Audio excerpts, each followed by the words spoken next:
What's up? This is Sci-Fi Fantasy Book Haul Part 2. These are from Pleasant Street Books and Cards in Woodstock, Vermont, which is a store that's set in like an outbuilding of a guy's house right off the main street, and it's full of books, 2 stories. It's a good visit if you ever go there. First up, I grabbed some books by Roger Zelazny. This one here is the start of his most famous series, The Chronicles of Amber. And it's about a prince who returns from another dimension to retake his homeland, something like that.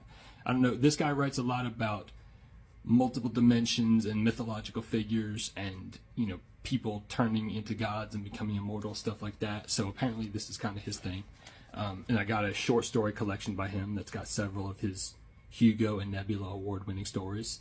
And then I just grabbed kind of a rando book by him that looks fun. And it's got a guy turning into a god, so alright. Next up is this book by China Mieville, Perdido Street Station. He's a writer who's classified a lot of times as new weird, or as weird fiction. Apparently inspired by H.P. Lovecraft and a lot of other kind of writers of that ilk, but writes stuff that really seems to defy conventional genre categories. This one's about a city built beneath the towering bleached ribs of a dead ancient beast. And it's got a lot of other stuff that I don't even know how to classify it. So this looks really promising. And I've just opened his books occasionally. I've never read one, but just looking inside, I love the way he writes sentences. He's just a really beautiful writer. So I'm looking forward to this and checking him out for the first time. Then last but not least, I got a book by Jorge Luis Borges. I hope I'm saying his name right. And it's a Penguin Classics edition with 2 books, The Book of Sand and Shakespeare's Memory.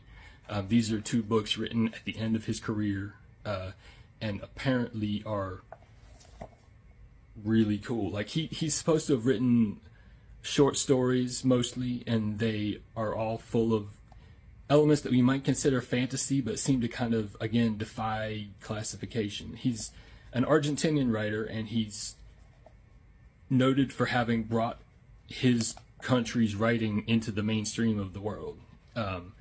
So he's clearly kind of transcended genres. And this one, most of these short stories look to be just a few pages long, from what I can tell. So I'm getting kind of a Lord Dunsany vibe from this guy.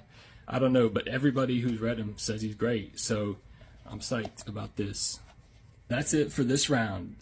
Next up is the last one, the big one. I went to one store and got like 8 books, and it's a lot of like genre weird fiction kind of stuff. They're piled on my floor right now, and I'm looking forward to that.